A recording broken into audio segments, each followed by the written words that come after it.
Welcome to UltiWorld's live coverage of the 2019 High School National Invite.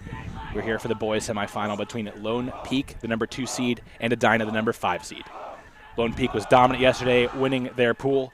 Just made it out of quarters today, having to rattle off 3 straight breaks against Berkeley to come back and win that game. They're playing an Edina team that was dominant in their quarterfinal matchup. 2 exciting teams. Keith, what are you looking for in this one? Well, we saw Lone Peak dominance yesterday, Edina dominance today. So it's going to be Edina coming into this game with the momentum, despite what we've seen out of the Utah club. So it'll be interesting to see how they navigate the different momentum swings of the game. We've had some gusting wins that really could impact how the 2 teams play. Both teams have a good chance of winning a national championship. Future stars perhaps born in this game. Lone Peak has a long history of producing talent that goes on to play at the college level. Is there anyone in particular that you're looking forward to seeing in this game, Keith? Yeah, I'm looking forward to finding out, who the stars are for these 2 squads. Is there any? I know you've had a chance to watch the teams through pool play. Is there someone that you would say is a player to watch? Yeah, there's a few. For Lone Peak, Curtis Lund, just a sophomore, very impressive in his athleticism and hucking ability. And on the Edina side, Hakan Rondesvet has been a very dangerous cutter. Both teams supremely athletic and have a lot of throwing skill across their rosters. So should be exciting. And we are just about set to go as you see Edina on your left in green, pulling to Lone Peak in white. So Lone Peak starting this one on offense. See Everett Saunders, the bladey forehand to the far side. That's just too far for Apollo Oaks, able to get his fingers to it, unable to make the catch. And so Edina will claim an early break chance.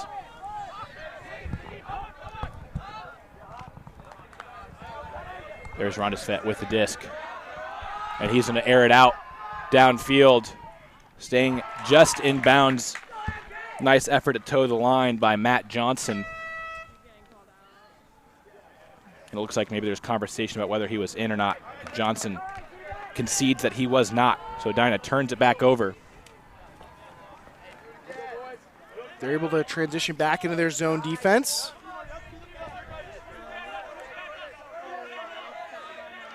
We're going to clog up that space in front of the thrower. Saunders with another blade to get over that front layer of the zone. Saunders back with it once again. Saunders, just a freshman on this team, one of 3 freshmen for Lone Peak. But obviously a very talented player. Plays an important role for this Lone Peak offense. You see a blade to the middle, intercepted. Edina has their second possession of the point. Rondesvet with the disc. He swings the far sideline. Disc now in the hands of Nathan Seymour. One-handed snag by Rondesvet has Edina knocking on the door. Rondesvet to the end zone for Seymour. Edina, they get the break to start. And we talked about the momentum and Edina carrying it into this game. Rondesvet, their playmaker, able to get involved. And a little red zone possession conversion for Edina gets them fired up.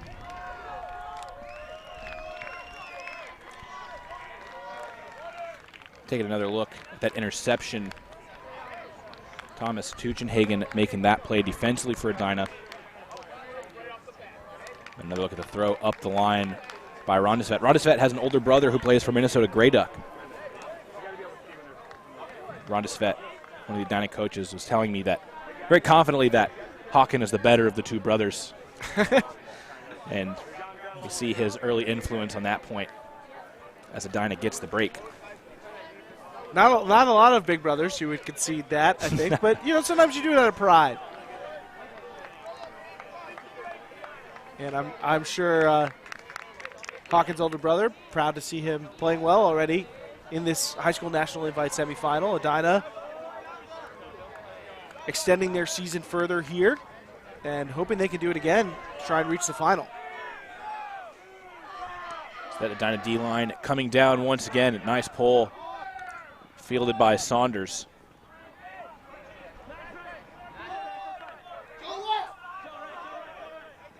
Again, we see the zone from Edina.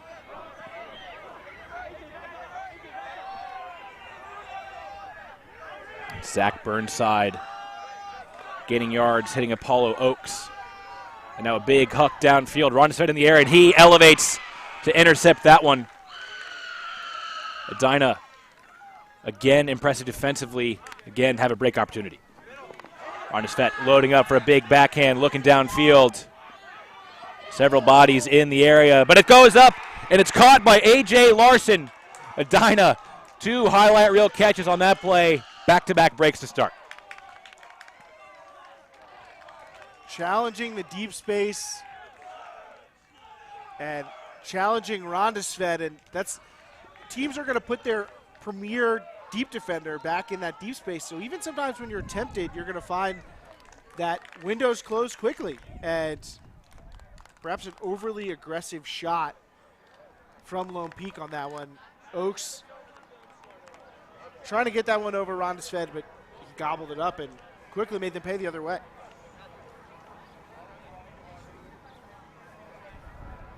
Take another look at the interception by Rondesved. Getting up, nice spinning grab. But I would say the catch by his teammate Larson there probably topped it. Great grab by the Edina cutter in traffic for the score. Larson will join Rondesved's brother at Minnesota next year. And I'm sure Minnesota will be happy to have a playmaking cutter like Larson who can go up and get the disc like that.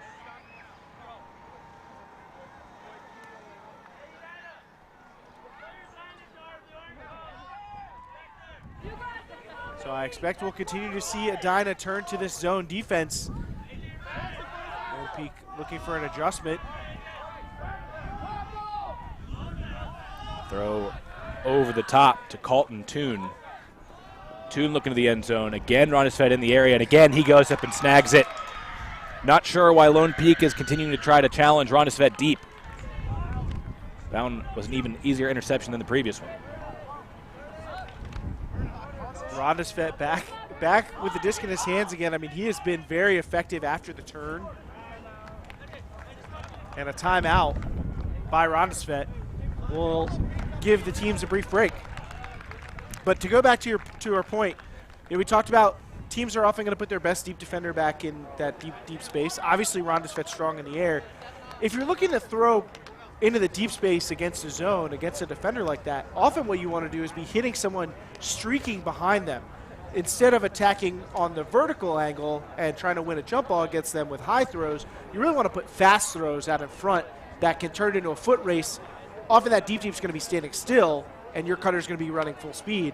But both of these throws have been jump balls that have been players stopping and waiting for the disc, and Rondesved's able to go up early with great leaping ability and come down with the disc, rather than be in a foot race where he might be at a disadvantage.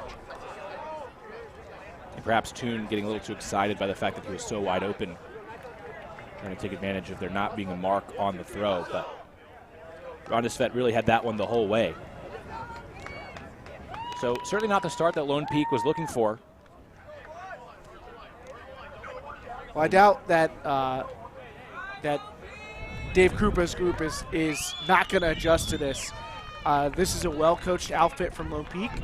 Their success this season is not by accident, but don't sleep on Adina. I mean, they've lost 2 games coming into this tournament all year, and they were at the very beginning of their season. So this Adina squad has proven themselves one of the top teams in the division, maybe not with a ton of elite wins, but with consistent success. And I know I said before that they knocked off Berkeley in quarters. I misspoke. They beat Seattle Waldorf, and in doing so, had to come back late.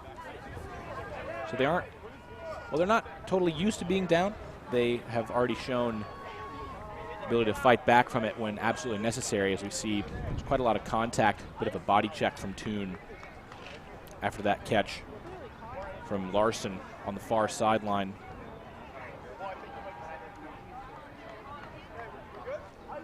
Looks like both players are all right. Larson ready to have the disc back in play. Toon checks it in. Larson looking to the end zone, and that's caught Max Pumarlo making the grab. Edina, perfect start for them. That's their third straight break. Maybe not. And then not so fast. We have a call back at the throw, it would appear. Going to assume that that's a travel call.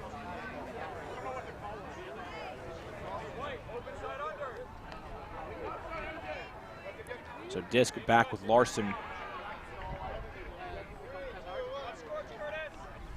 Tune taps it back in. That one popping up in the air. Rondesvet goes up over everybody. What a start to this game for Håkon Rondesvet. Yet another highlight reel grab. Håkon Rondesvet building a highlight reel of his own. Our own video editor, Aiden Shapiro-Layden, has plenty to work with just from this first 3 breaks. Rondesvet, I mean, I don't know if he's climbing the ladder, if he's just staying up there. I mean, he went to the top rung, built himself a nice little like tree house or something, just hanging out. Because every time the disc goes high in the air, Rondesvet's already there. Great job high pointing that disc. Rondesvet, all-star start. I have to say, I mentioned Rondesvet as one of the players to watch before this game. I don't think I've ever been quite so immediately rewarded for saying to keep an eye out for a particular player. I don't know if you even needed to tell folks, how could you have missed him if you've watched the first 3 points of this game? You certainly could not have. Edina, 3 straight breaks to start this one. How surprising is this start to you, having watched these teams play this weekend? Quite surprising. I didn't have eyes on Lone Peak's quarterfinal, which was, based on the scoreline, their toughest game to this weekend. But yesterday they looked spectacular. I mean, their offense looked absolutely unstoppable. Their huck game was, no one could slow it down, but they were also capable of working it patiently. But here they've clearly fallen in love with the huck a little bit early, and Håkon Rondesvet has absolutely shut that down. It's be interesting to see how they adjust to this one. You see Saunders starting with the disc in his own end zone. As Adina comes down in the zone once again, another one up in the air. This one's completed, though, and Lone Peak out across midfield and now working quickly.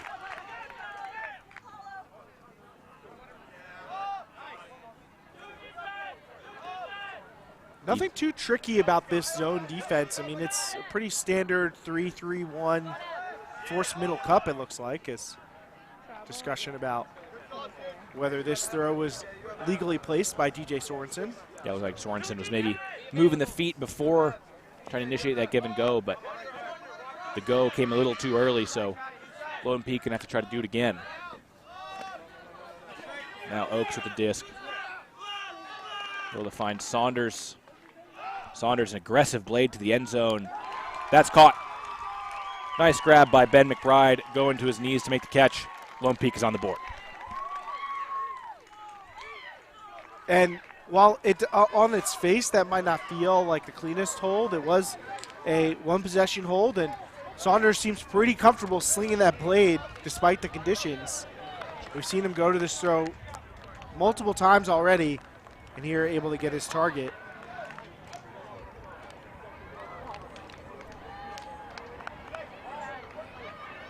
And no zone is really built to withstand really strong, quick over-the-top throws.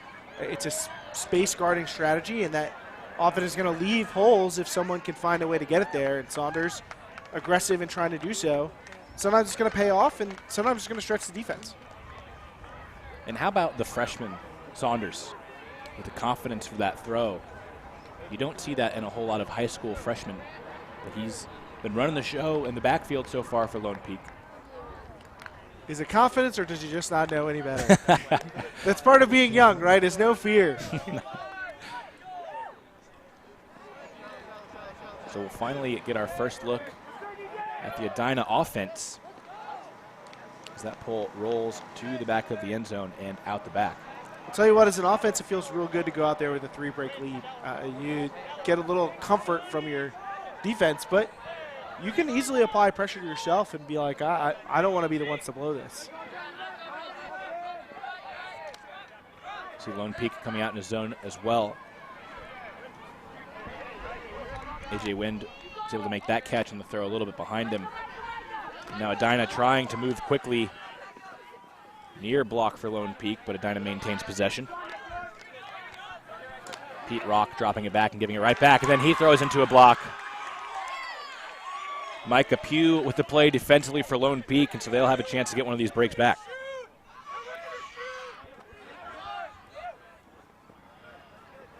That throw really to no one from Jonathan Hicken becomes a turnover back the other way, and now Edina looking to fast break.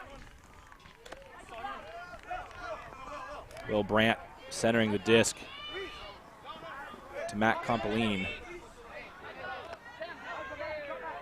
Eddie Rosenthal with it now. Back to Brandt. And Brandt throws into a block. Lone Peak hitting the deck to get the disc. Let's see if they can use it to better effect this time. Pugh trying to find Sorensen, but a nice mark.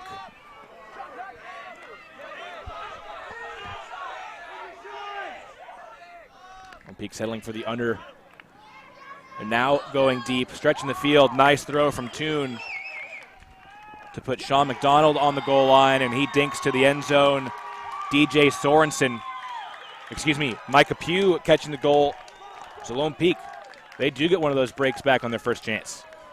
And I love that look from Lone Peak, taking the under after you get a free cutter going deep that pulls the attention of the defense as we again see the layout block that got them possession. Closing off the window that wasn't really there. Then you see how that looking under gives them the space to then throw to the player who was taking off deep. It's tempting sometimes to just, oh man, my guy's going deep and he's wide open, I have to huck it. But sometimes looking elsewhere to someone who has a better position to make the continued throw is the more effective option. Good discipline from Lone Peak to find the right way to attack that.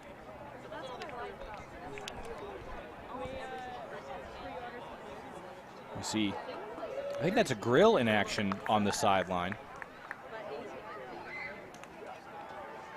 So the Edina, whenever Edina goes over the sideline, they should be well fed over there.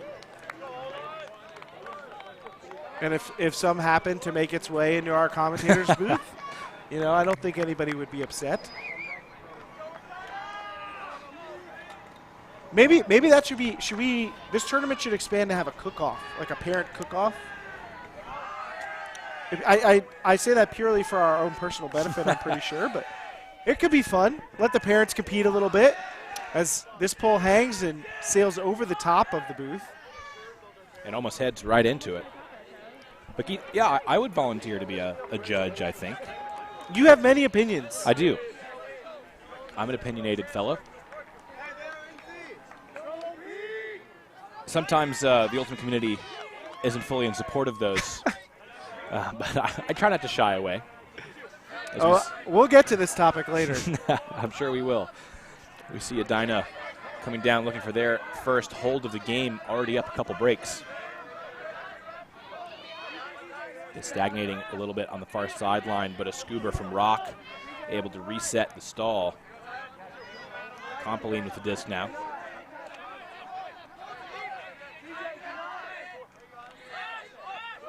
Rosenthal pops it to Paul Krennick. Right back to Rosenthal. Back to Krennick.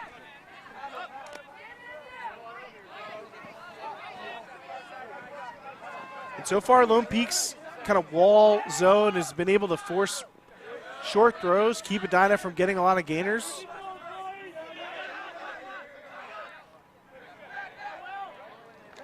Now some space on that far sideline. Larson with the disc, resetting it. Brandt pops it, but that was covered the whole way. A little too aggressive down in the red zone. Now Lone Peak looking to come back the other way and get another break back. Looks like we have a call back at the throw from Sorensen.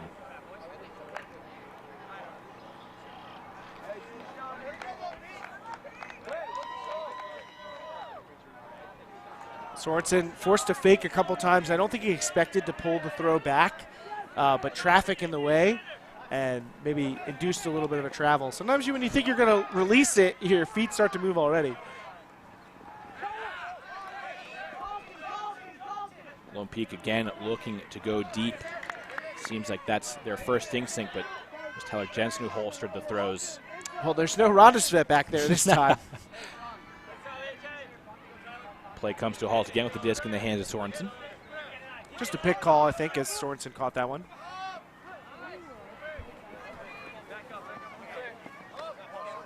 Jensen back to Pugh. And looking for the throw back. But the poach block gets it back for Edina. And now they're looking to strike back right away, but that throw from Rosenthal goes out the back of the end zone. No chance for his cutter downfield. So neither O-line has really been able to settle into this game. We've seen just one hold through 5 points.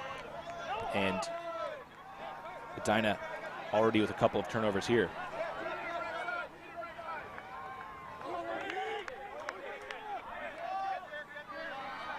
Edina going to transition into their zone. Blade to the middle, gains a lot of yards. Toon airing it out. I don't know if there's enough real estate for this one. Not enough time, it turns out, as the receiver unable to make the adjustment as that one bladed in a little too hard. Adam DeMille giving it his best effort. Not sure if he would be able to toe the line anyway, but unable to get his hand around that one. So Edina now their third possession of the point. Lone Peak defense has been impressive. And this front wall is not exactly a conservative defense from this team. I mean, they are Lone Peak trying to be aggressive, look for chances to generate pressure, maybe surprise the throwers.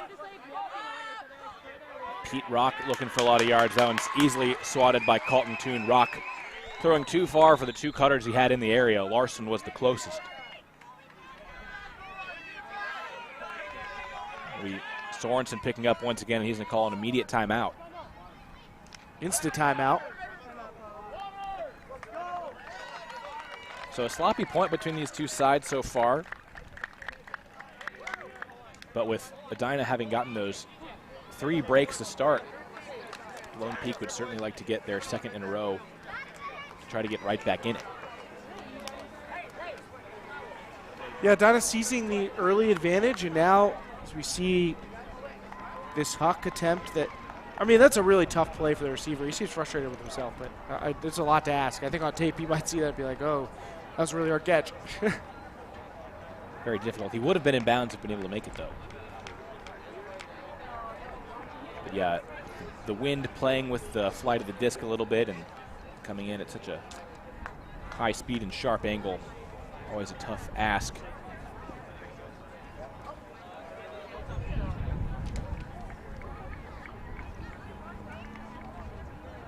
And the wind has not been too bad this weekend out here in Rockford. Rockford, of course, a little infamous for its weather conditions, but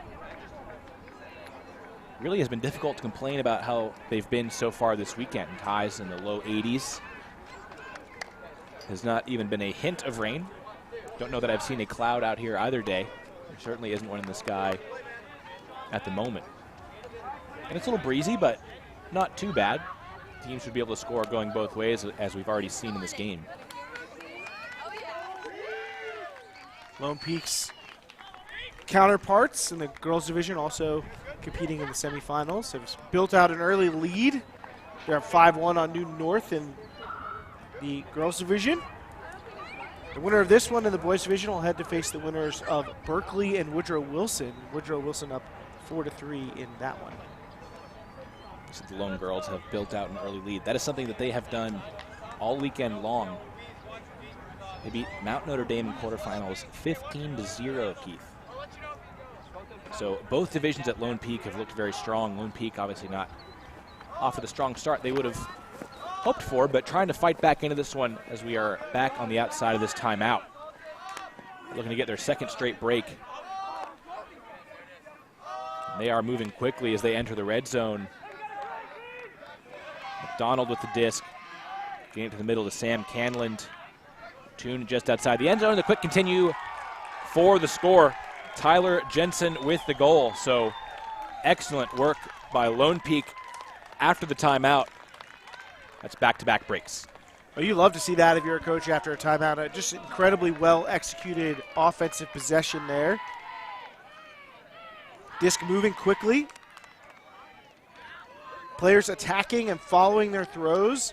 So you can see these cutters, or these handlers, after they throw, are moving in the direction that they've thrown to pull the defense with them to be able to continue to either push to that space that they've created with the throws or open up space on the opposite side of the field as the defense follows them.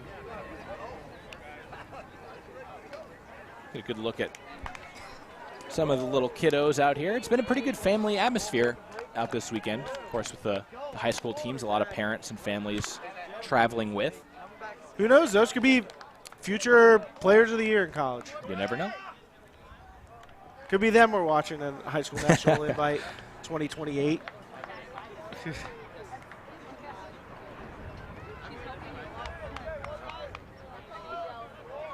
See the look at the Lone Peak D-line. Each team with a run of 3. Edina had 3 straight breaks to start. Lone Peak came right back with 3 straight goals of their own. And a 3rd straight break for them would get us back on serve. And that pull will roll well out the back of the end zone all the way to the back fence. It's Matt Compeline trotting back there to pick it up to get the Edina offense started.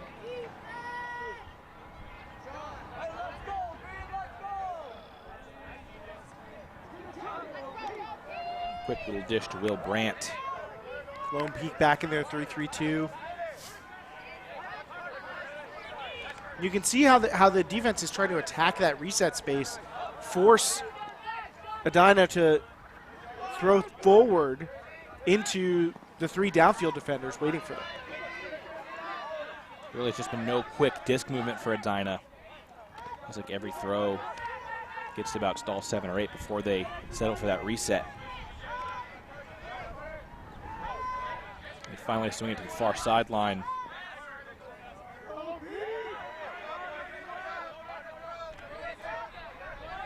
It's Brandt once again. Finally, a little bit of downfield momentum. A quick series of passing. Gets Edina to the edge of their own red zone.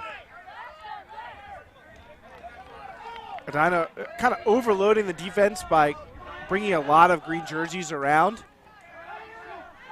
Doesn't gain them a lot of yardage, but gets them a lot of touches and new stall counts. Rock brings it to Compeline, and Compeline going downfield. Larson in the area, and again, he goes up over everybody. Nice grab by Larson. And he's going to call a timeout as Edina knocking on the door of their first hold of the game. Larson able to come down with the jump ball there. Going to bail a teammate out. Looks like Compeline had enough of the disc being in their own half. And a lot of trust in Larson. He's already made 1 impressive catch. He goes up for another. And I really like how they broke out of that. You know, that we talked about them overloading the defense with a series of short throws, and what that kind of small ball, like penetrating play does is collapse the defense. You know, they are like, we want to break this up. Let's dedicate more resources to around the disc. Let's get closer to the disc. And that opens up the rest of the field, and Edina is able to swing it all the way across to the opposite sideline in 2 throws after that. That opens up space for the Huck, which, you know, maybe not perfectly executed, but you like to have the opportunity, and you like to force the defense to guard the whole field. If you just play small ball and you play in that 20-yard field, I mean, anybody who's played on a small side knows how effective zone can be in a littler space. When everybody has less space that's their responsibility, it's a lot easier to defend. So it's really important to be able to use the whole field and make the defense have to guard the whole field, but sometimes using a small game can open up the field for a bigger game. They'll have less field to work with on the other side of this timeout, though, as they just a few yards out of the end zone.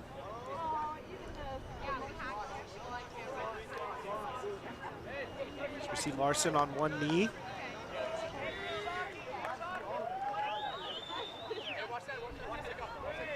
And Vertstack poaches here, but a quick zipper play to the front of the stack. The front of the stack just unzipping like the name says, and right out of the play, right in the middle of the stack comes the cutter for the goal.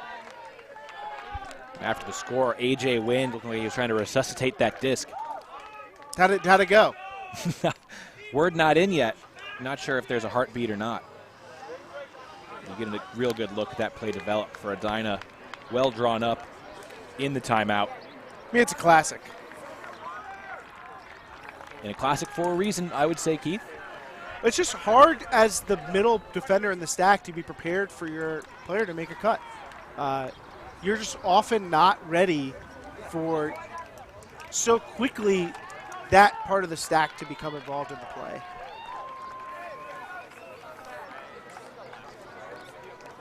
So with the designed play, Edina gets their first hold of the game to maintain that one break lead. And they'll get to put that D-line back out there that has found much more success than their offense was able to. Yeah, you got a well-rested Ronstadt and company.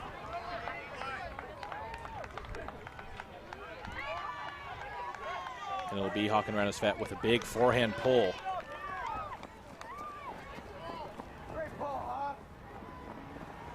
A tremendous pull. I think it may have just rolled out the back at the very end.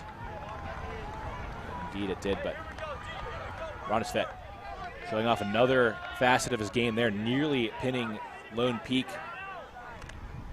in that back corner of their end zone. Nice job of beating that first layer of the zone. Gained some yardage, but now on the sideline. Jack Burnside with the disc.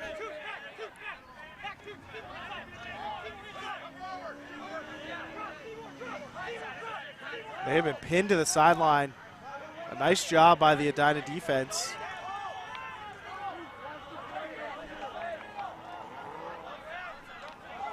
Still on that far sideline, our Lone Peak, and now into traffic, but saved.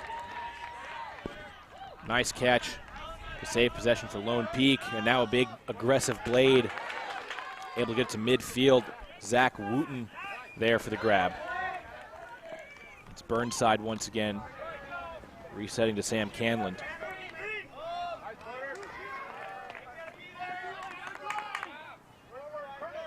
Again, back to the sideline. This is what Edina is looking to do, is put them in this spot and see if they can get a difficult throw out of them. Down the line for a few more yards. Lone Peak knocking on the door and finally able to get it back to the middle. In full swing all the way to the near side, Curtis Lund. He gives it right back to Burnside.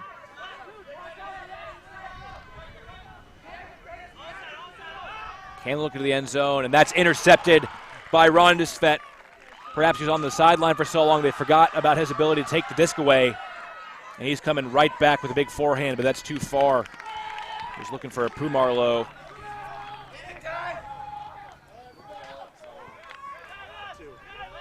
So again, they're going to be able to pin Lone Peak on the sideline after that huck out of bounds.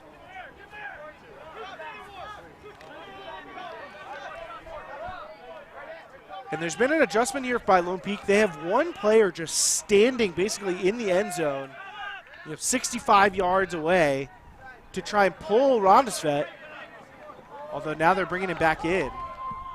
Oh, big contact there. Nathan Seymour really just overly physical and trying to make that block. Taking out Burnside. Looks like Burnside's okay.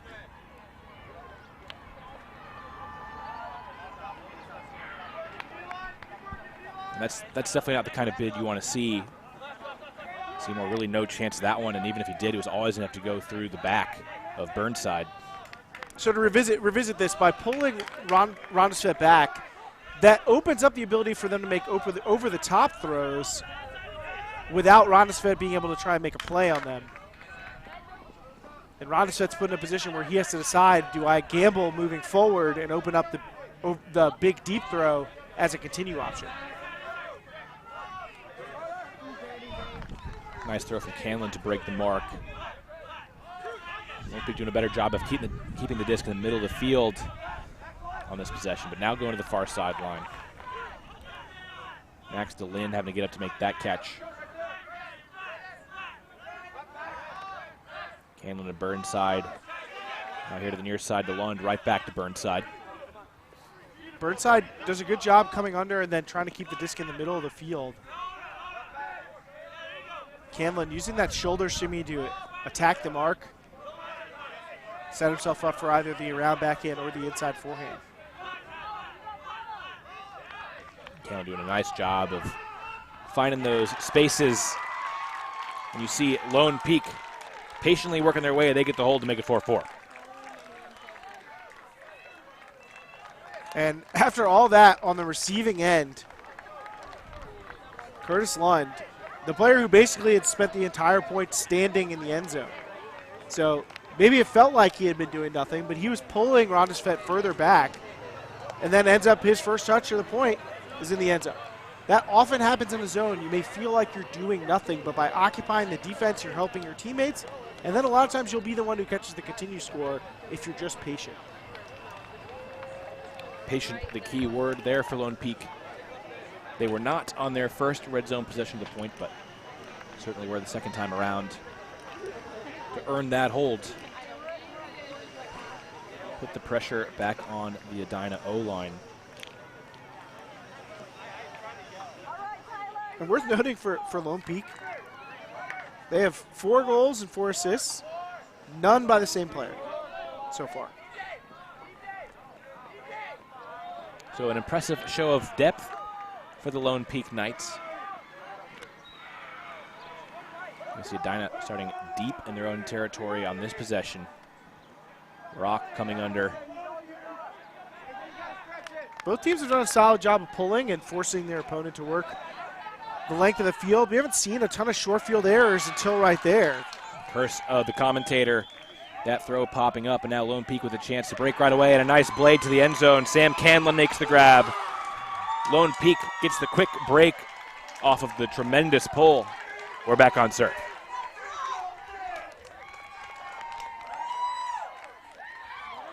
And you may call it the curse of the commentator, but really the pulling has set these teams up with poor field position, and that puts pressure on the defense. Rock just holding. And then they try and just throw one to space, and it pops up. You can see the impatience on Krennic's face almost. You can certainly see it in the throw.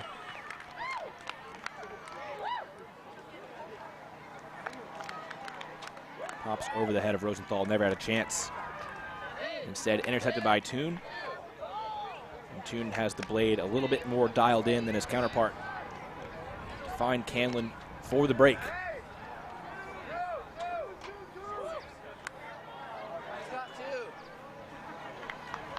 So we talked about the Adina O-line getting spotted at a nice lead. And, I mean, they are in their 4 points. They've only scored once. So it's been a tough run for the O-line. I'm a little surprised that we haven't seen Rondesvet cross over at all. I'm surprised by that as well. He's certainly been the most effective and dangerous player for Edina.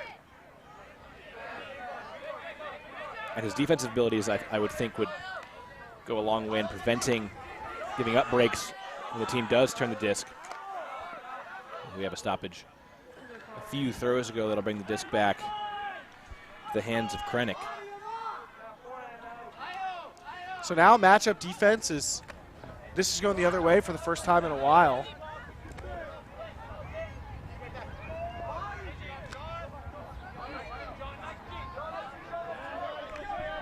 Larson with the disc. Finds Rock past a big bid defensively from Canlon. Rock dinks to the end zone, able to find Brandt for the score.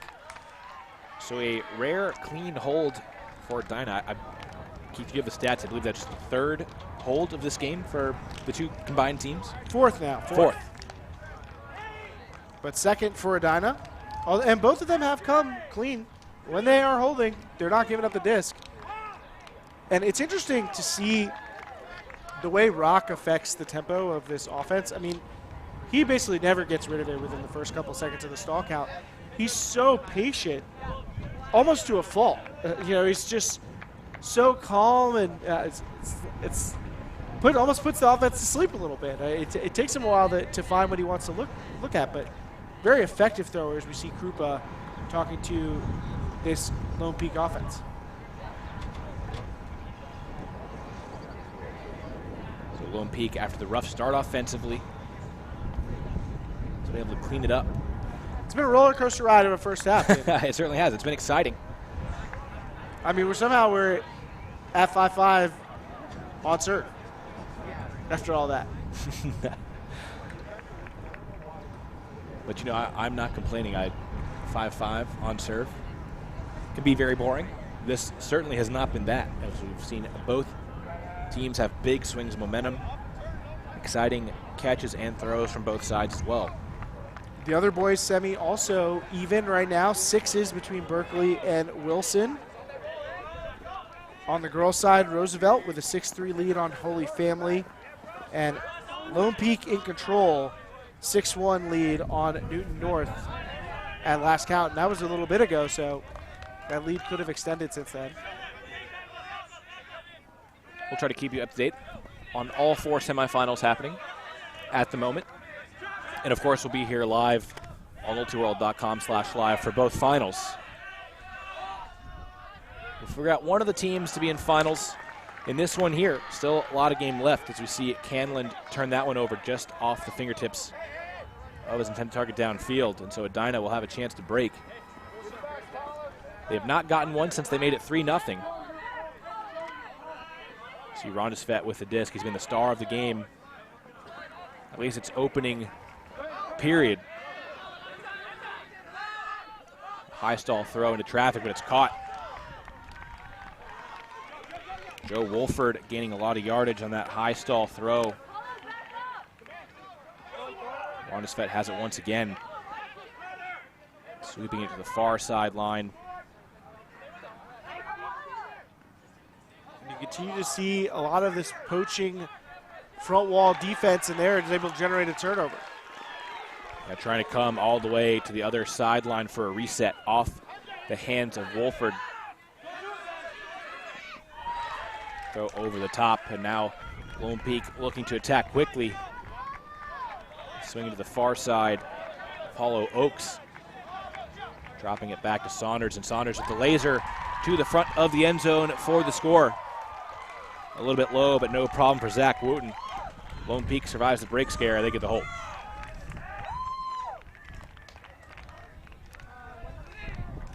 A close one there, and again, we continue to see Lone Peak attacking over the top now that they've pulled Rondesvet really deep, so that they've created a bunch of room in that second layer where they can attack without the athletic Rondesvet breaking it up.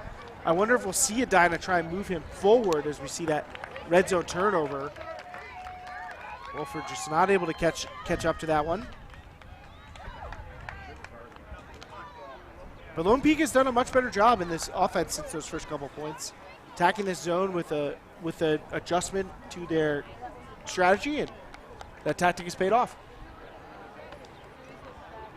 Keith, you mentioned earlier in the game that no player for Lone Peak had more than one goal or more than one assist. And I believe that was Saunders' second of the game. Certainly have been very impressed by the young freshman for Lone Peak, and we mentioned that they are a deep team, but he has been one to stand out to my eye, and not just because of the backwards pink hat he's been wearing.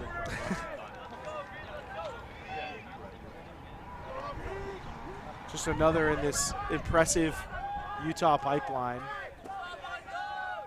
And, for this team, this is an incredibly meaningful event. Most of these Utah teams are unable to compete in big national events because they take place with championship play on Sunday. But here, games on Friday and Saturday has opened up an opportunity, and this is going to open up an opportunity for a Lone Peak break. A reset turnover from Edina gives Lone Peak the short field. Sorensen pops the blade to the end zone. It's bobbled and not caught. Micah Pugh had a chance, but unable to make the catch at that extreme angle. So Edina survives. They didn't have a whole lot to do with it, but they do get it back. A reverse of the previous point where Adina was able to get the short field turn. Now Edina looking for the big huck, but that one sails beyond the reach of Eddie Rosenthal.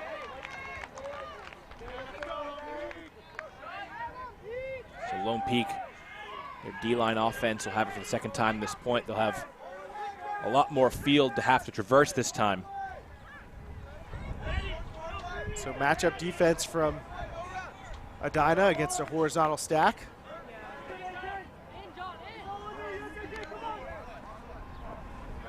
Sorensen has had a lot of touches for the D-line offense. He's trying to get a lot of yards here. And that one is caught by the chasing cutter, Jonathan Hicken, making the grab. Seemed to come out of nowhere to make that catch. Now Lone Peak in dangerous territory once again. Sorensen fighting to find his way open, unable to do so. And a hot reset look from Pugh leads to another turnover. Great, although very physical, maybe borderline reset defense by Lone Peak. Or against Lone Peak, excuse me.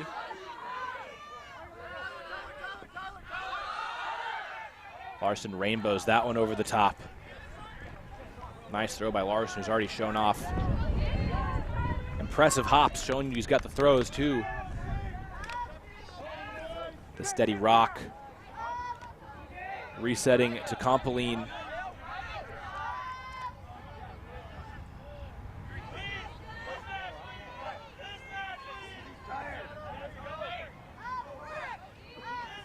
Grant with the disc now. Down and knocking on the door of this hold. Throw to the front corner, out of bounds. So Edina a little lazy in that throw, perhaps.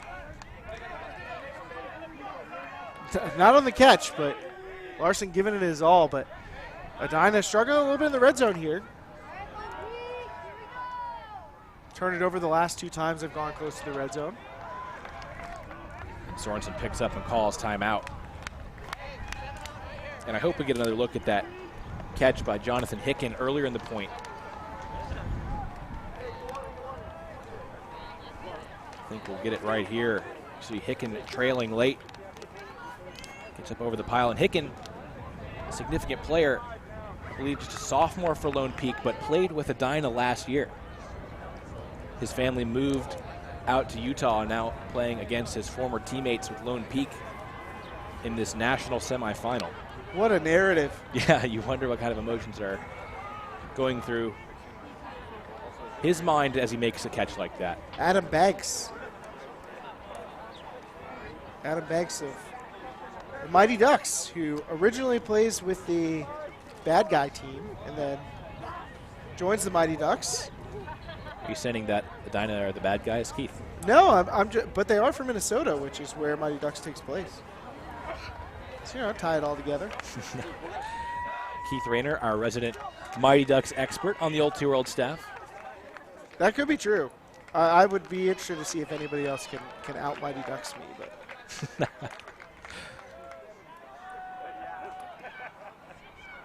You see the Edina D-line being spoken to. And I fully expect them to come out setting up in the zone here after getting the timeout. This is a dangerous spot to take a timeout. Near your own goal line, with the disc on the sideline. Stopping play and coming out of a stoppage, it's really difficult to complete throws from a stagnant point like this anyway, but let alone in such a difficult position. Disc back in play. Sorensen looking quickly for the reset, and that one, not sure if it was caught in bounds or not. It looks like the players are unsure as well. Nearly a Callahan.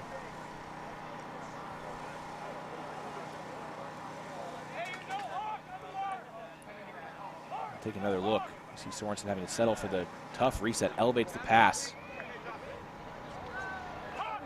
That was nearly Callahan. And that's what we're talking about, how difficult it can be to start in this spot. Players unable to decide whether it was in or out, so the throw went back to Sorensen, and Sorensen with a blade throw. was out of bounds the whole way. Now conversation about whether DeMille got a hand to it from a legal position to bring the disc downfield.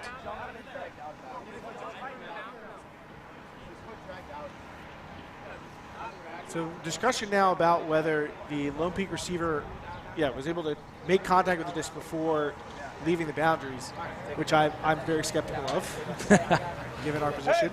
We got a little look at the replay. It was tough to tell without slow motion, but it looks like it's resolved that Edina will take it right at that front cone. So not the possession that Lone Peak was looking for out of that timeout. So Edina has a short field position looking for the hold, and there they get it. And they've not been as effective in the red zone as they would like, and they're able to convert for a hold after all that. But I think you see how challenging it is to navigate that situation after taking a timeout on your own goal line, trapped on the sideline. Even getting the release throw, even trying to punt was difficult. And Sorensen not even able to keep this throw in bounds. What do you think from here? He made a great effort. It looked like his toe dragged out of bounds before he was able to get to the disc, but it was closer than I think probably the players may have realized. Take a look at Compeline hitting Larson for the Edina hold in the end.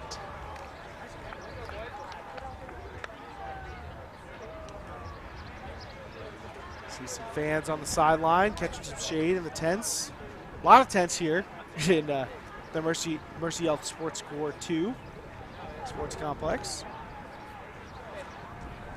Yeah, I mentioned earlier that it really hasn't been too hot out here. Like I said, highs in the low 80s.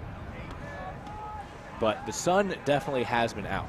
Oh yeah, I see a couple of clouds in the distance, but as we take a look at temperature's gone up quite a bit since this first round. It was about 76, 75 during the first round, so we're already up to 81. And you can see that 12-mile-per-hour wind. It's coming in and out. It's constantly a presence, but its effect is going to vacillate. And I have to say, I've been very impressed across the board by the teams here at High School National Invite, how they've handled the win this weekend. It's certainly been a factor, but it hasn't been a defining characteristic of the weekend, as a lot of teams have demonstrated the throwing ability to fight it.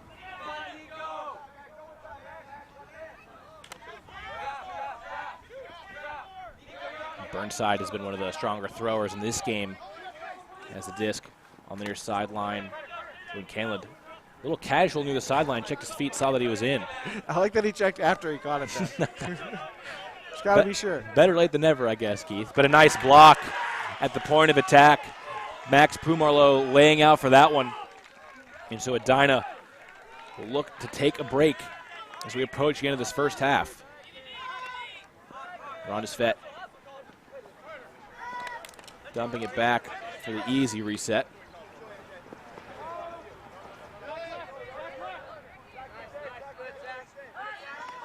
Rondis Fett gets it again. No time for Matt Johnson, but Edina not able to move the disc quickly. Lone Peak back in that junk set that they run. Flat mark up front, pressure on the reset, but it doesn't matter as Rondis Fett puts the hammer over the defense for the break. Not Rondis Fett's prettiest throw we've seen from him in this game, but able to find the open Joe Wolford for the break score.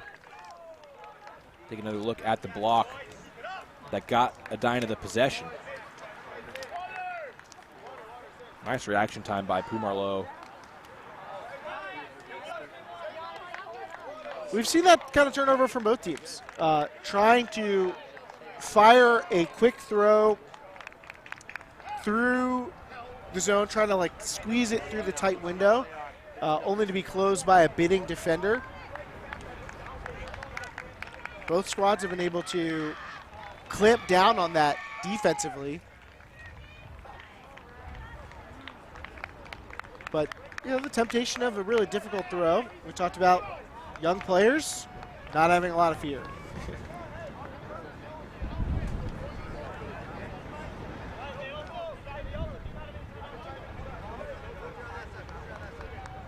Lone Peak O-line will be right back out there.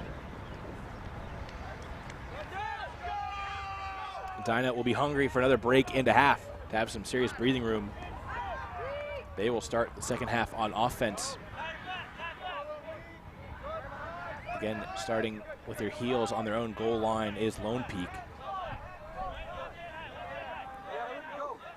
If I'm the defense, I almost want to get Saunders and Candlin throwing more backhands. I mean, they've both been effective with their forehands. A low, tough grab for DeLynn, but he's up to the task. A little shaken up, but seems to be all right.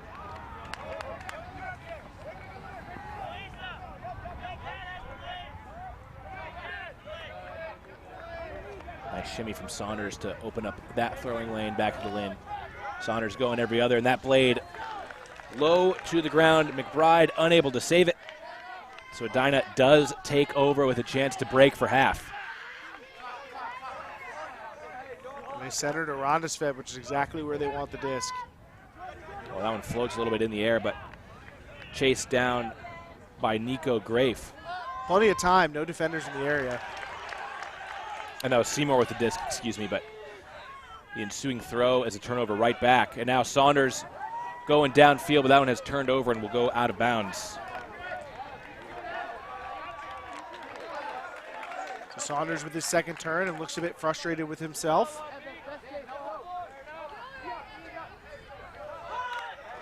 Well, because that had many opportunities to get their Huck game going. Saunders saw one there, but the throw was lacking.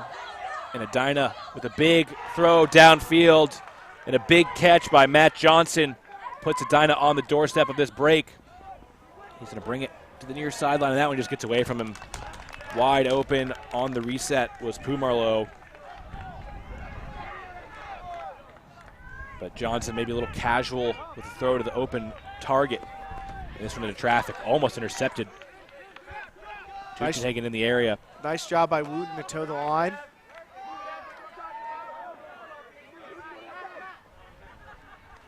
Looks like we have a travel called against, not Larson, excuse me, but Zach Burnside, the 14 on the other side for Lone Peak.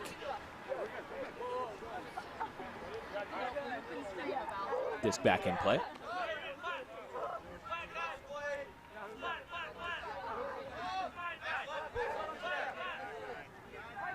All in the handler space for Lone Peak. Disc with Canland. Burnside has been a great mid for this offense, sometimes behind the disc, sometimes in front of it. So does a good job finding the holes. He wiggles his way open for Canland. Disc now back to DeLynn. Canland again. Able to swing it over to Oaks. DeLynn with the aggressive blade of the end zone. Nice catch. No, it's dropped in the end zone. Ben McBride able to get his hands to it, but not able to hold on. Again, really a tough grab to lay out, particularly with the disc at that angle. Yeah, and you know, it's easy to talk about how blades are hard to throw. They're also hard to catch. And you see a lot of drop blades that feel like, oh, it was a great throw and we could have made the catch. That throw is always going to be difficult to bring down. You're just going to have a lower catch rate on it than you will many other throws.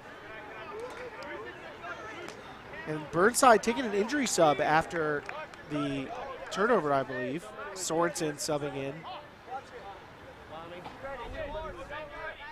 Unfortunately, we didn't see anything that would have caused Burnside to take that injury. We'll hope he's all right. He's one of the stars this game for Lone Peak. Nice catch by Rondesvet to dig that one out. And now he's going for the forehand, but I believe it was blocked at the point of the throw. Wolford unable to make the catch. Canland there defensively. A lot of contact. A little surprised there wasn't a foul called on the play.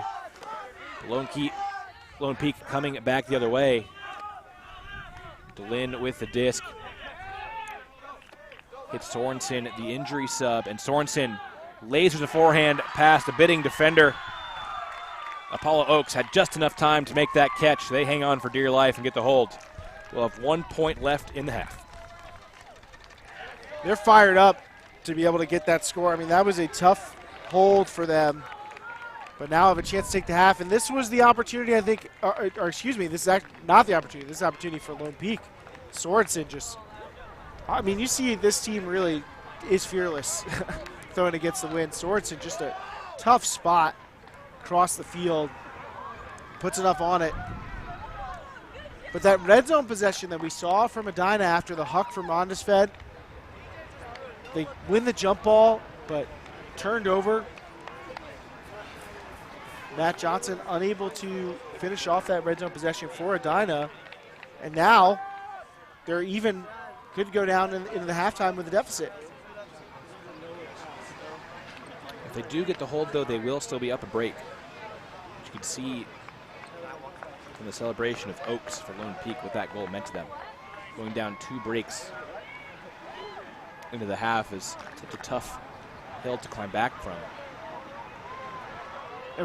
I talked a little bit about what I'm seeing from this Lone Peak zone at the front. So you have the 3 defenders, 1 mark who's been flat. One of the players is pitching up onto the reset. Maybe the mark's a little bit slid over to the other side to try and force it to that pinched reset. And then on the other side, you have another player poaching on the break side. So we'll see if they make a change. It does look like they're going to a more traditional cup zone now, switching up to a 3-3-1.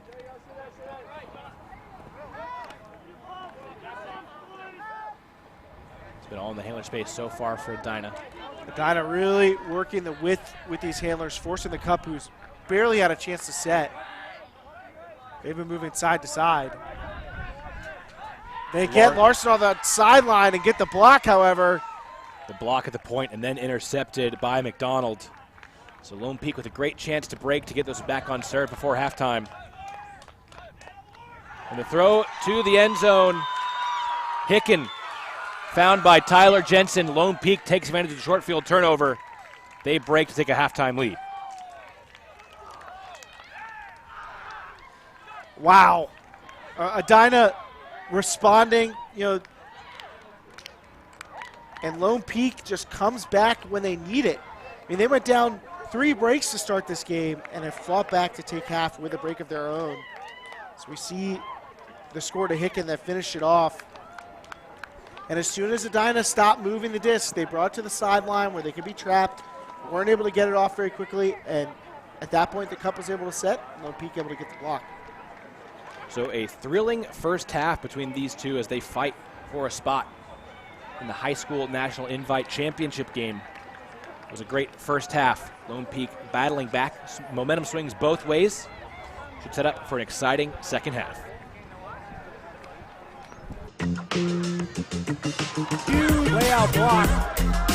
And there he fakes open some room and then small balls his way into the end zone.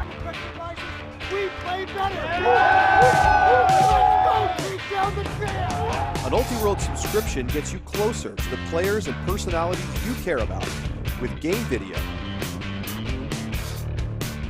in-depth written and video analysis, He's going to take off deep, but what he does is very simple. documentary shorts, And we've played Brute Squad before, and it just feels a little bit harder to lose this year.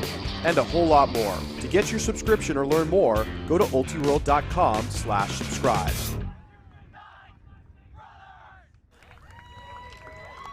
Welcome back for the second half here between Edina and Lone Peak. Semifinals of the high school national invite here at Sports Court 2 in Rockford, Illinois. An exciting first half between these two. Both teams had big runs. Lone Peak able to get it back on serve with a break on the final point of the half. I don't know if I would say it was exciting. I mean, sure, you had some crazy skies and some exciting blades and maybe some runs of breaks and who am I kidding? It was great. Great first half. Very entertaining. I was about to say, Keith, you're a hard one to please if you were not entertained by that first half. I was saying during the break, easily the best half of Ultimate that I saw so far this weekend. Hopefully we've got a few more that will top it left, perhaps the second half. Shaping up to be a good one anyway. I mean, we've only got 5 halves left. Mm-hmm. But, you know, we also have the best teams left. The best teams in the highest pressure situations. Indeed. And again, I want to revisit this point. This Lone Peak team has not quite been in this situation previously. I think, outside of their state championships and some regular season tournaments, this is not an experience they get very frequently. To play in an event of this magnitude in the championship bracket. And here they are with the chance to build that experience, but for most of them, particularly given how young this team is, they have not been afforded a lot of these chances. They will be out on defense. You see Sorensen on the pull. So the Edina O-line that definitely had its ups and downs in the first half will get us started here in the second. Larson trapped on the sideline again, but finds the throw to the middle. That was Brandt, and he swings to Compoline. Continue now to the near sideline. Paul Krennick with the disc.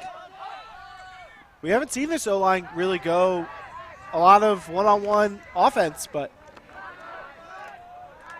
Lone Peak can match defense to start. Tough inside throw attempt from Rosenthal. A little too hot, a little too low for his intended target, and so Lone Peak seizes an early break chance. Now an intercepted, I think, by Stanley, or by Larson, excuse me. A lot of contact on the play. Disc is in the hands of Carlton Toon somehow. And he's all right, and we're back playing. Pugh coming back to Rosenthal.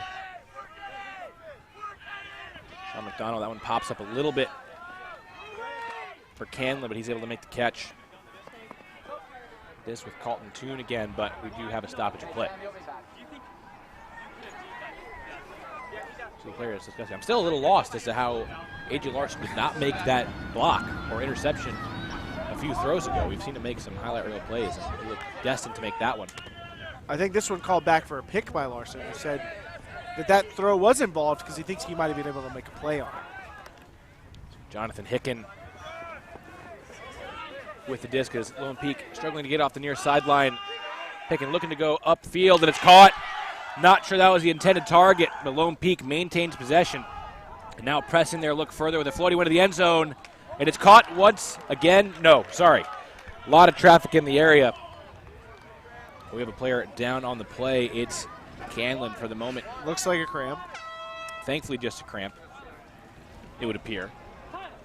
But so chaotic decisions there from Lone Peak offensively.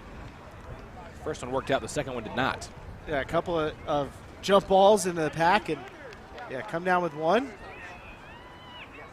Nice reset defense. Rosenthal's done a great job there. We haven't had a chance to really highlight him. He's done a nice job, particularly in that matchup with Sorensen.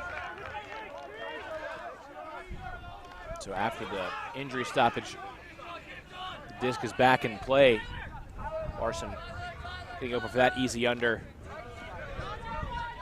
A.J. Wind with the disc now for Edina, dropping it back. Now looking at downfield for Larson, and he lays out and makes an incredible catch. A.J. Larson, what a game he is having for this Edina O-line. Incredible catch by the young superstar. Larson coming up big for his offense, and he's definitely been the playmaker on this O-line. One of the only players who I think who's played both ways in this game, and you could see why. He is a very strong athlete, great length, and he uses all of it to extend for this catch. Gets his third goal of the game and the first one of this second half. Another look at the throw from Compoline. I thought out of the hand it was too far. Not sure why I would doubt A.J. Larson at this point. He's already made some great plays in this one, but I think that one just about tops them all. Ties us back up at 8s. You think we got some Minnesota Grey Duck guys watching and cheering somewhere out on Twitter, out on this live stream? I wouldn't be too surprised. I mean, as we mentioned, we've got a younger brother on the team, Rondesvet. Has an older brother, I believe Christian Rondesvet on Minnesota Grey Duck. Worth noting that the the other semifinal also tied at 8-8, so the boys division drama is thick right now. I believe we're hearing that this might be a game to 10 here. So we're coming down the home stretch. Somebody's going to the final and someone's wrapping up their season. We see Canlin back on the field. That's good to see after coming off injured. Tough collision as Wolford comes hard into the back of Burnside. And that's the third such play all from Edina so far, where there's no ill will, but a little bit of misjudgment on whether or not it's the right to enter the space. We saw Larson just on the previous point to catch with Toon. We saw an earlier one on a reset. You see that one escape the grasp of the receiver. Saunders has certainly not been afraid to throw those blades. That one a little too much for his teammate to make the catch, so Edina will have a chance to break. And a great catch by Rondesvet. He's flying all over the place. Full extension grab to save possession. Hard to get off your feet from almost a standstill like that, but shows you the athleticism, the springs that Rondesvet has. Seymour fighting his way underneath for that reset. Johnson with the swing to Rondesvet.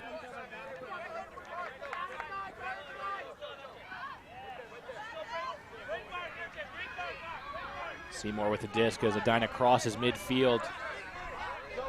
We'll see how if they can get this disc off the sideline. As now they're in kind of the trap that Lone Peak wants to set. They call the timeout. Rondesvet with the disc on the sideline, a pivotal moment in this game.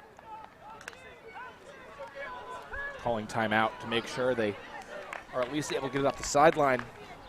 Obviously looking for this late break would be a big moment in this one if they're able to get it. And do you find it unusual that I don't think we've seen a single huck to Rondesvet yet?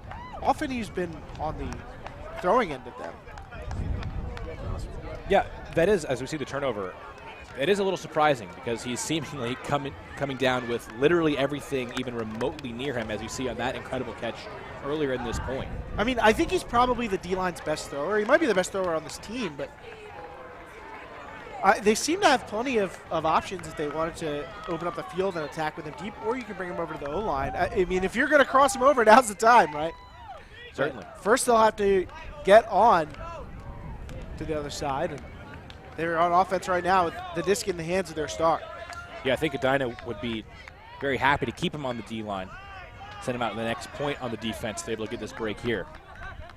But it is interesting. We talked about this at the half too, Keith, that Rondesvet has not played a single O point yet for Edina. I imagine, as we come down to the final stretch, that will likely change, but perhaps a little surprising that we haven't seen it yet. I wouldn't speak with certainty, but the only player I can recall crossing over for Edina really has been Larson. They've been pretty strict O&D otherwise. It's Nathan Seymour making that catch for Rondesvet, but now the disc right back in his hands on the sideline. There's that release throw that they need as Lone Peak has transitioned into matchup. Canlin shutting off the reset to Rondesvet. High stall option becomes available for Edina. Johnson with the disc. But again, they're on that sideline, and that one is turfed. Impressive defense from Lone Peak to get it back. Keep Edina on that sideline. And now they're going to try to fast break the other way. Burnside willing to slow it down a little bit. And I think even if Saunders had made that catch, he jumped from off the line. So really an unforced turnover from Lone Peak. Edina takes back over.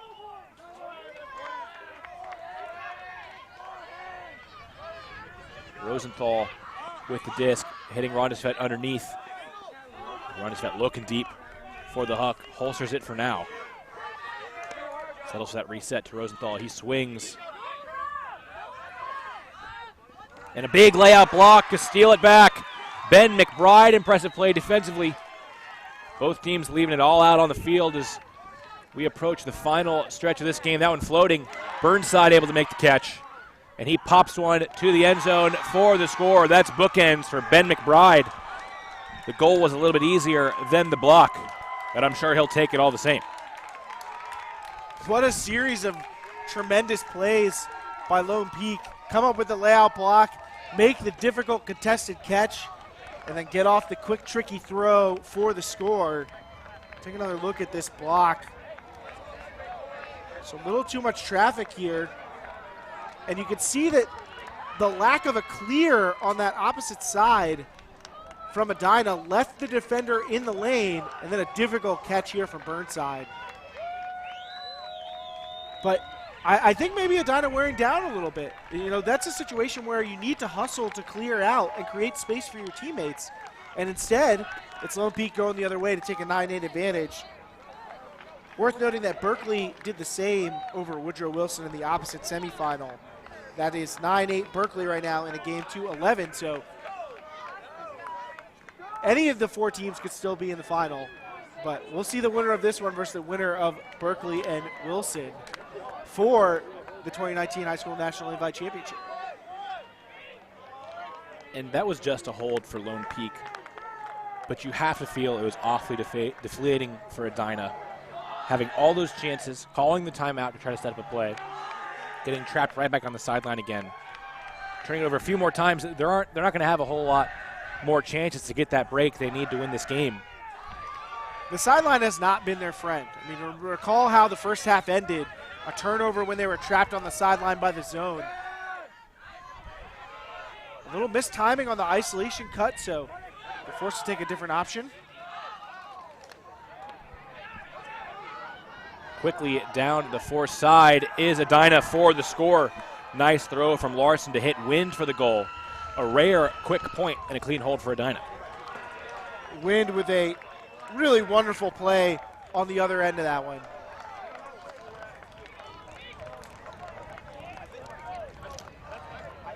That is a tough catch by Wind. Look at him hold position here and then burst at the last second, keeps the defender on his back. Tough play to make, but Wind comes down with it. Wind, I believe, a senior headed to Oregon next year, where he could potentially join Ego. With plays like that, I imagine he'll won't have too much of a hard time making the roster.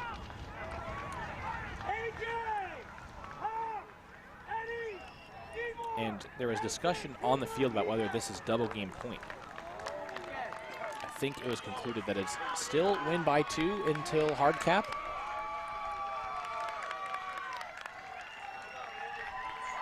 I believe that's how the two teams are going to play it out anyway. So 9-9.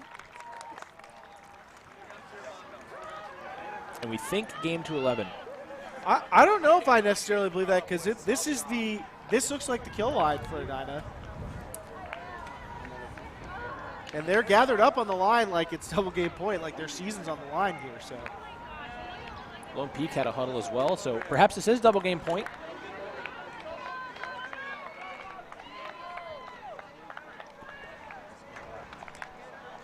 So it is double game point, just got confirmation. Next goal goes to the final here at the High School National Invite. Well, this is what both of these teams came here for, is for this moment, this chance to test themselves, this chance to cement themselves into the legacy of their high school programs. The pull is in the air. The final point of this game, the final decisive point of this game underway. Sorensen pulled over from the D-line, pops a throw, and then saved after the tip by Pugh. Looks like he got banged up on the play. A tough throw from Sorensen. Pugh did not make it initially, but able to save it. Incredible second effort catch by Micah Pugh. Full extension. Disc back in play. Lone Peak just outside the red zone. Canlin with the disc. So that stoppage gave Edina a better chance to set their zone up a little bit. We'll see if Lone Peak continues to try and attack over the top. Another scuba from Sorensen. This one is not able to be saved. Edina will take over with a chance to break for the game. They have just about the whole field to go. And this time they have crossed over some of these O-line guys, so you see Pete Rock standing over the disc. Pete Rock hits Larson underneath. Rondesvet catching that gainer.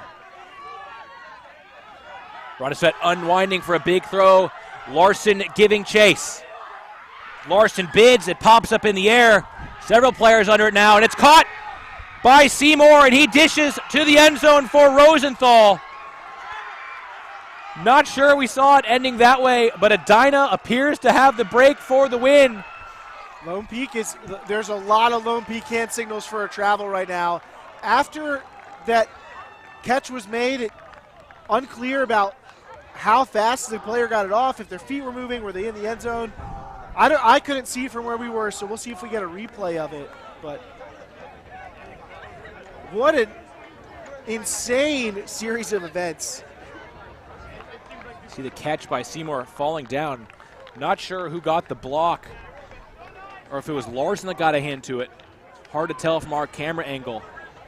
And that definitely was a travel by Seymour, but the disc will be right outside the end zone. Before we completely decide, I mean, I don't know if his momentum from being pushed might have carried him into a couple of those steps, but I think this is probably the right outcome, which is to bring the disc back to Seymour just on the goal line. But this is a difficult spot for both teams. You just went through a really emotional moment, and now you have to try and calm back down and play composed for a couple of seconds. So they will take a timeout to find that composure. Seymour calling a timeout as soon as the disc was back in play. So it doesn't get much more tense than this. Disc will be right outside the end zone when play resumes. Both teams' season on the line, both teams' championship hopes on the line. And Nathan Seymour will be either a hero or a GOAT in this moment. Perhaps he'll just settle for a reset and find that middle ground. But there isn't a much more pressure-packed situation that these players can find themselves in than they are right now. Absolutely, and this timeout, a chance to stew on it a little bit. There's a lot of pressure coming out of this timeout, but it's nice to have a game plan. It's nice to have a sense of what you're going to try and accomplish. Field position, you'd love to be on the goal line, but as we take another look at this just wild series of plays, I love the pack defensive effort from Lone Peak, but just a little bit kind of bad luck. No one follows on the backside. I mean, there are players who could have been following that play. There's always something you could have done a little bit differently. And especially given the windy conditions, we haven't seen a lot of deflections, but you kind of have to play with the expectation that it might occur.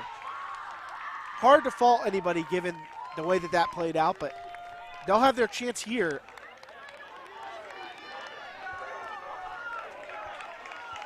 Players back out of the timeout. It'll be Canland on the mark. Got a coach on the field, getting off at the last second. The disc is back in play. Looks like they're looking for Rondesvet on this open side. Unable to wriggle free from Burnside, though. Disc into hands of Pete Rock to the front of the end zone. Paul Krennick catches for Edina. They do get the break. They're going to the final. What a conclusion to this one.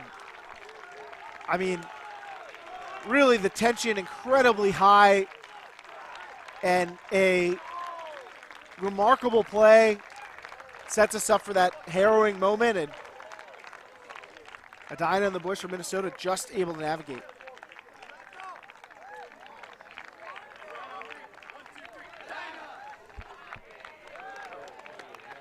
Take another look at the decisive play here. Steady as Pete Rock. How about that, Keith?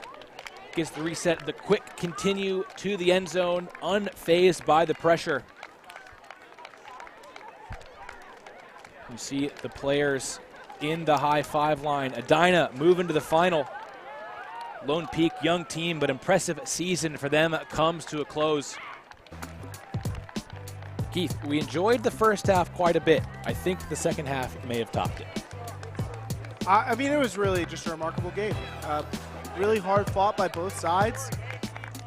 Some mistakes that I think created great plays. I mean, great plays often happen because of mistakes, and both teams put each other in position to make difficult plays.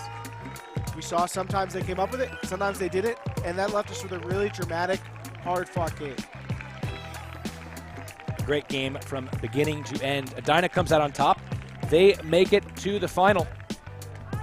And we will take a break. We'll be back for the finals, the girls' final at 3 o'clock, so don't go away for too long. But for Keith